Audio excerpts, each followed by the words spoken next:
A lot of people ask me how to start meditating. Now, I am not a meditation expert, or maybe I am. I don't actually know what qualifies someone to be a meditation expert, but I do meditate and I have for a while now, so I guess I know a little something about it. Overall, I think meditation is a great way to create space in our lives. Space to free ourselves of the seemingly never ending thoughts, space to relax into the moment, space to make more conscious choices, which all sounds just dandy, doesn't it? Who doesn't want a little more space in their lives? But in reality, space also creates room for our discomforts to creep in. All those aches and pains, emotional wounds, and annoying thoughts, those suckers make themselves right at home in quiet space. So for many of us, starting out meditating by sitting silently, cross-legged for a half hour is the best way to get us to never meditate again. If traditional meditation is hard for you, or you haven't tried it at all, easing into it very slowly, making it a more natural habit, exploring the discomfort one little itch, ache, and breath at a time may be a better way to start meditating. And I literally mean start off with just one breath. All we have to do is take one full breath in and out and pay complete attention to that one breath. Then continue on with our day as is. There's no pressure to do anything else.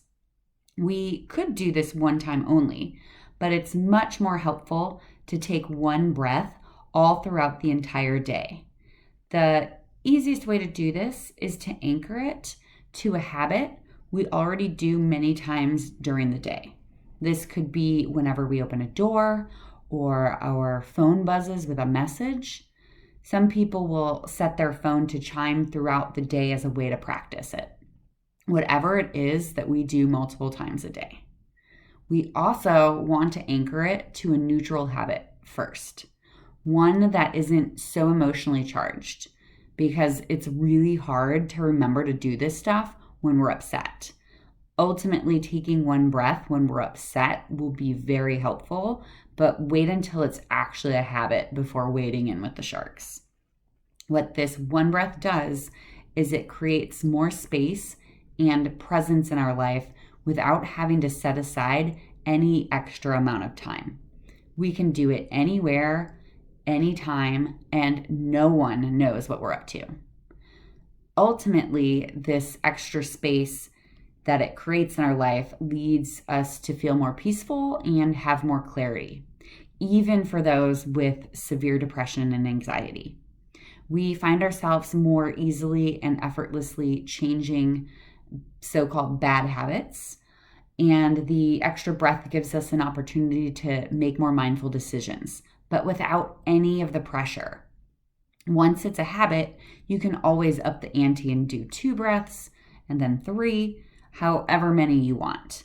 The key is to start small and go slow in order to build it into a habit. Then you can practice it during those more emotionally charged moments. When your child or some adult is throwing a temper tantrum, or you have to speak in front of an audience. Really fun times like those. I am a huge fan of this because of the positive impact it's had on my own life. When I practice one breath regularly, I am far more patient, happy, peaceful, appreciative, thoughtful, smarter, at least I think so. I anchor my one breath to a couple different things. Any buzz or noise from my phone. This has led me to resist the urge to immediately respond when I'm busy with other things.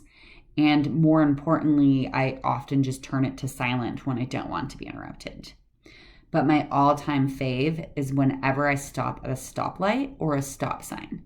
This has surely saved lives, mine and all those around me when navigating the streets of Los Angeles.